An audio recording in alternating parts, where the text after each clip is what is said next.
जब O Chitraketu king, राजा को to Santosh whom नहीं does हुआ, वो this body विह्वल हो रहे belong, थे, तब and नारद who जी ने belongs उसके to it? जीवात्मा को We बुलाया। are but देखे जीवात्मा temporary क्या travelers. कही। शुकदेव मुनि तब बोले राजन, देवर्षि ने किया जतन, शोकमग्न उन परिजनों को दिखलाया वह बालक का मृत तन। रोते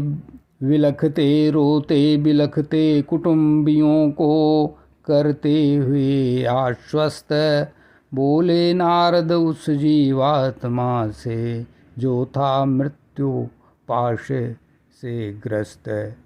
नारद जी बोले, हे जीवात्मन हो शुभ तेरा, देख पिता और माता को तेरे विरह में जलते हैं ये, देख सखा और भ्राता को तेरे ही दुख के कारण ये बंधुजन झेल रहे हैं अति संताप।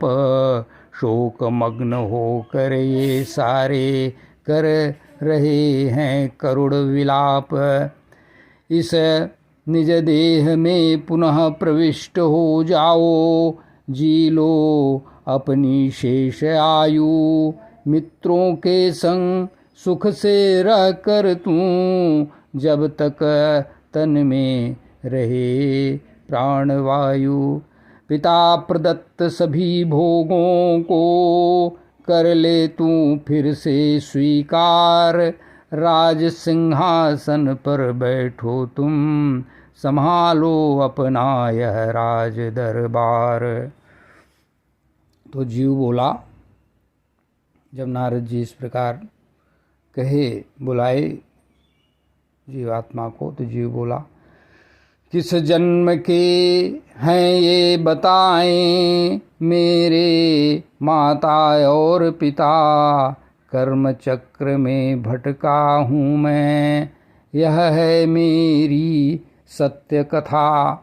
देव पशु और मानव योनि भटक रहा हूँ बारंबार, न जाने कब कौन बने हैं मेरे माता पिता परिवार। आगे देखें, जन्म जन्म के फेरे में सब बनते एक दूजे के मीत, कभी शत्रु कभी बंधु सखा, कभी मध्यस्थ कभी विपरीत।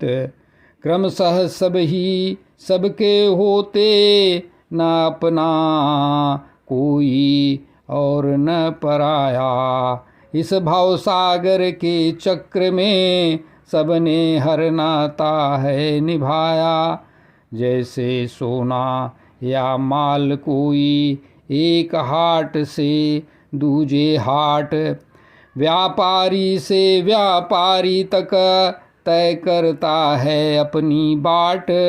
वैसे ही यह जीव निरंतर भटके योनियों के जंजाल, कर्मों के अनुसार बदलता देह रूप का यह हर साल। नित्य वस्तु का इस दुनिया में क्षणिक मात्र ही है व्यापार। जब तक इससे नाता रहता तब तक ही ममता का सार। वस्तु रहे जब तक पास अपने अपनापन लगता है, तब तक छूट गया जो हाथ से मुट्ठी, मोह रहे फिर उसका कब तक। अहंकार से रहित सदा यह जीव नित्य अविनाशी है। जिस शरीर में जाता जब तक होता उसका वासी है। जब तक रहता देह के भीतर समझे उसको अपना रूप। माया के अधीन हो जाता भूल के अपना सत्य स्वरूप। यह आत्मा नित्य अव्यय सूक्ष्म सबका आश्रय दाता है। स्वयं प्रकाश प्रभु रूप यही निज माया से विश्व बनाता है। अपने ही गुणों के द्वारा रचता है यह संसार विराट। इसी शक्ति से चलता रहता सृष्टि का यह सारा ठाट। न कोई इसका अति प्रिय है, न कोई है इसका अप्रिय, न कोई अपना न पराया, यह है सबसे ही अद्वय। सभी बुद्धियों का यह साक्षी, शुभ शुभ कर्म का है दृष्टा। गुण दोषों से दूर खड़ा यह केवल है तटस्थ सृष्टा। ना यह गुण लेता ना कोई, ना यह गुण लेता ना कोई, न लेता दोष या कर्म फल। परमेश्वर यह उदासीन सा, जाने बस साक्षी का धर्म। न लेता यह कोई फल कर्म। ऊपर नीचे सब में व्यापक, बस देखता है सारा खेल। कर्मों के बंधन से इसका होता नहीं कभी कोई मेल। श्री सुखदेव जी महाराज तब कहते हैं श्लोक 12 में, देखिए, ऐसा कह कर जीव वह गया, सुनकर विस्मित हुए बंधु सब। सुनकर विस्मित हुए बंधु सब, मिटा हृदय का शोक नया। काट दिए सब स्नेह के बंधन, जो थे मन में जकड़े पड़ा। छोड़ दिया अज्ञान सभी ने, जो थे भ्रम में पकड़े हुए। इस प्रकार स्नेह बंधन छोड़ दिए, जो थे मन में जकड़े हुए।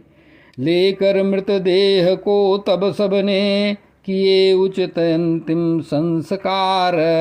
तज दिया वह दुस्तज्य स्नेह, जो था दुखों का मूलाधार। शोक मोह और भय देने वाली ममता को कर दिया विदा। मुक्त हुए सब शोक ताप से, ज्ञान मार्ग पर हुए फिदा। 14 नंबर श्लोक का निवेदन 14 नंबर से देखा जाए।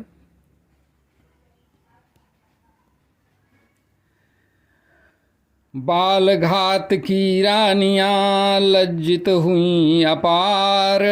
बाल हत्या के पाप से नष्ट हुआ श्रृंगार। मुनि वचनों को याद कर पहुँची यमुना तीर। विप्र बताए व्रत किए, धर कर मन में धीर। मुनि वचनों को सुनत भी, जागा राजा का ज्ञान। चित्रकेतु का मोह मिटा, हुआ सत्य का भान। तजा गृहस्थी कूप को, जो था अंध समान। पंख सरोवर से यथा निकले गज बलवान। यमुना में विधिवत किया राजा ने स्नान। जल की पावन क्रिया कर, शुद्ध किया निज ध्यान। मौन साध कर प्राण को, करके संयत शांत। ब्रह्मा पुत्रों के चरण, वंदित किए नितांत। श्री राम जय राम जय जय राम। इस प्रकार से राजा चित्रकेतु, जिनके एकमात्र प्यारे दुलारे पुत्र को ईर्ष्यावश उनकी रानी की सौतों ने विष देकर मार डाला, मतलब उसके प्राण को हर लिया। वो राजा चित्रकेतु बहुत दुखी और चिंतित था, बहुत परेशान था, विक्षिप्त चित्त हो गया था। उसको नारद जी ने आकर के ब्रह्मा जी के पुत्र अंगिरा जी के साथ जो ज्ञान प्रदान किया, इसके वजह से वो संयत चित्त हुए। और तब हुए जब नारद जी ने जाकर के उनको दिखा दिया उस उनके पुत्र के जीवात्मा को, और उसने बात कर लिया। यह सामर्थ्य महर्षियों में, भगवान में होती है। अतः और ये बात ज्ञान के स्तर की बात है। श्रीमद् अध्यात्म रामायण में आया है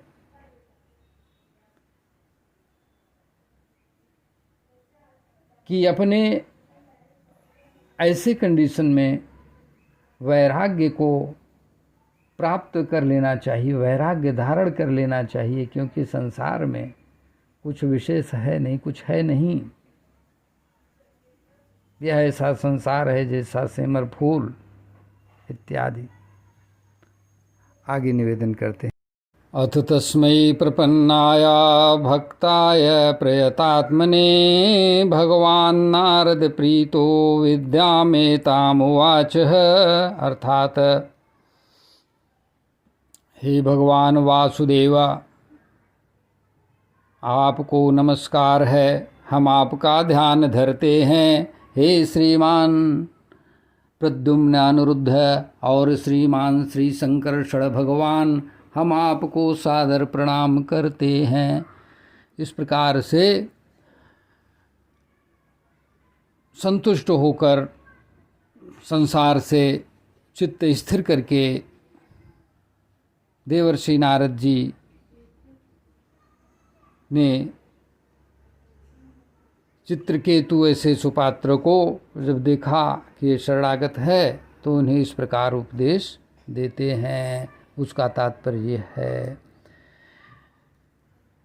जब वो स्नान करके विधिवत बैठे, सभी शुद्धि करके यमुना जी में विधिवत धार्मिक क्रियाएं कर चुकने के बाद, तो कहते हैं भगवान नारद जी जो चित्रकेतु को उपदेश देते हैं वो ये है। हे भगवान वासुदेव श्री, आपको नमस्कार है, हम आपका ध्यान धरते हैं। श्रीमान प्रद्युम्न, श्रीमान अनिरुद्ध और श्रीमान श्री संकर्षण भगवान को हम सादर प्रणाम करते हैं। श्री संकर्षण भगवान को हम सादर प्रणाम करते हैं। विज्ञान स्वरूप परमानंद रूप भगवान को सादर नमस्कार है।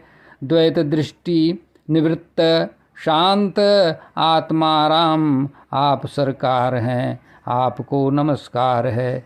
सर्वशक्ति संपन्न होकर भी अपने आप में आनंद का अनुभव करने वाले आप भगवान को नमस्कार है। इंद्रियों के प्रेरक महान विश्वरूप महान पुरुष को सादर नमस्कार है। मन सहित वाणी आदि से अप्राप्य एकमात्र अनंत सरकार, सत असत से परे नाम रूप रहित चेतन मात्र मेरी रक्षा करें, आपको है नमस्कार। यह विश्व जिनमें विराजमान रहता है और जिनके कारण इसका अस्तित्व है तथा जिनमें हो जाता है जगत निराकार, जैसे मिट्टी के खिलौने में मिट्टी के सूक्ष्म कण व्याप्त रहते हैं, आप विराट सर्वव्यापी ब्रह्म हैं। उसी प्रकार आपको है सादर नमस्कार। जिनको मन बुद्धि इंद्रियां अपनी शक्ति से न तो जान सकती हैं न ही स्पर्श कर सकती हैं सरकार, व्योमवत अंदर बाहर फैले हुए सर्वव्यापी अनंत भगवान को है सादर नमस्कार। देह, इंद्रिय, मन, प्राण, बुद्धि ये सभी आपके चेतनांश से युक्त होकर अपने अपने कर्म करते हैं, उनमें कर्तृत्व नहीं है। जैसे प्रतप्त लौह पिंड अपने स्पर्श से त्वचा आदि को जला देता है, वैसे आपकी कृपा दृष्टि से व्यक्ति सचेत है, उसका अस्तित्व नहीं है। श्री राम जय जय राम, श्री राम जय जय राम। देह, इंद्रिय, प्राण, मन, बुद्धि ये सभी आपके चेतनांश से युक्त हैं होकर अपने अपने कर्म में अपने अपने कर्म करते हैं, और जो जीव है उसमें कर्तृत्व नहीं है, जो आत्मा है उसमें कर्तृत्व नहीं है। जैसे प्रतप्त लौह पिंड अपने स्पर्श से त्वचा आदि को जला देता है, वैसे आपकी कृपा दृष्टि से व्यक्ति सचेत है, उसका अस्तित्व नहीं है। ओम महापुरुषाय महानुभावा, ओम महापुरुष महानुभावा महाविभूतिपति भगवान को सादर नमस्कार है। सभी श्रेष्ठ भक्तवृंद अपने कर कमल कलियों से आपके चरण युगल की भाव सहित सेवा करते रहते हैं। आप परम श्रेष्ठ परमेश्वर को सादर पुनः पुनः नमस्कार है। ये मंत्र है, संस्कृत में देख लिया जाए इसलिए। ओम नमो भगवते महापुरुषाय महानुभावाय महाविभूतिपतये सकल सात्वता परिवृढ़ निकर कर कमल कुड्म लोपलालित चरणारविंद युगल परम परमेष्ठी नमस्ते। अर्थात अब फिर से हिंदी में एक बार निवेदन कर दें। ओम महापुरुष महानुभाव महाविभूतिपति भगवान को सादर नमस्कार है। सभी श्रेष्ठ भक्तवृंद अपने कर कमल कलियों से आपके चरण जुगल की भाव सहित भावना सेवा करते हैं। आप परम श्रेष्ठ परमेश्वर को सादर पुनः पुनः नमस्कार है। इस प्रकार से तब सुखदेव जी कहते हैं, हे परीक्षित, देवर्षि नारद अपने शरणागत भक्त चित्रकेतु को इस विद्या का उपदेश करके महर्षि अंगिरा के साथ ब्रह्मलोक में चले गए। राजा चित्रकेतु देवर्षि नारद के द्वारा उपदिष्ट विद्या का उनके अनुसार 7 दिन तक केवल जल पीकर बड़ी एकाग्रता के साथ अनुष्ठान किए। तदंतर उस विद्या के अनुष्ठान से 7 रात के पश्चात राजा चित्रकेतु को विद्याधरों का अखंड आधिपत्य प्राप्त हुआ। इसके बाद कुछ ही दिनों में इस विद्या के प्रभाव से उनका मन और भी शुद्ध हो गया। अब वे देवाधिदेव भगवान शेष जी के चरणों के समीप पहुँच गए। इस प्रकार ये हुआ। अभी ये चैप्टर अध्याय 16 पूरा निवेदन करने का विचार है, सुनिए।